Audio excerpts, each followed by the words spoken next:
আর এবার বাংলাদেশি মডেল অভিনেত্রীর ঘটনায় গ্রেপ্তার যিনি হয়েছেন তার সম্পর্কে আপনাদের জানাবো। নেহাট থেকে সৌমিক দত্ত, যাকে পাকড়াও করা হয়েছে এই শান্তা পালকে ভুয়ো ভারতীয় নথি বানিয়ে দিতে এই সৌমিকই সাহায্য করে।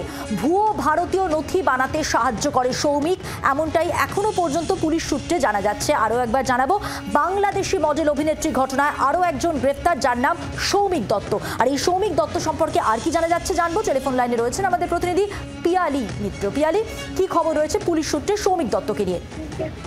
একেবারে দেখো, নৈহাটির অটল বিহারী সরকার রোড থেকে এই সৌমিক দত্তকে গ্রেপ্তার করা হয়েছে। কলকাতা পুলিশের গুন্ডা দমন শাখা, তুমি জানো, এই মামলা তদন্ত করছে। এবং শান্তা পাল যে বাংলাদেশের বাসিন্দা, কিন্তু ভারতের যাবতীয় যে সমস্ত পরিচয়পত্র নথি সেগুলো সে বানিয়ে ফেলেছিল। তদন্তকারী অফিসারদের দাবি এই সৌমিক দত্তই শান্তা পালকে এই সমস্ত পরিচয়পত্র বানিয়ে দেওয়ার ক্ষেত্রে সাহায্য করেছিল।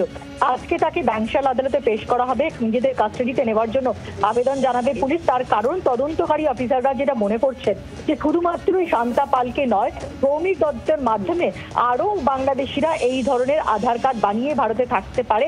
সেই জন্যই তাকে কাস্টাডিতে নিয়ে তদন্তকারী অফিসাররা জেরা চালাবেন যে কিভাবে তার সাথে আলাপ হয়েছিল শান্তা পালের, কতজনকে এইরকম ভাবে এই ধরনের পরিচয়পত্র বানিয়ে দিয়েছে, এই চক্রের সঙ্গে আর কেউ জড়িত কিনা সেগুলো জানার চেষ্টা করবেন তদন্তকারী অফিসাররা।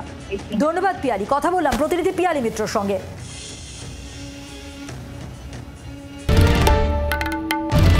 বাংলার আওয়াজ, বাঙালির আবেগ, জি 24 ঘন্টা।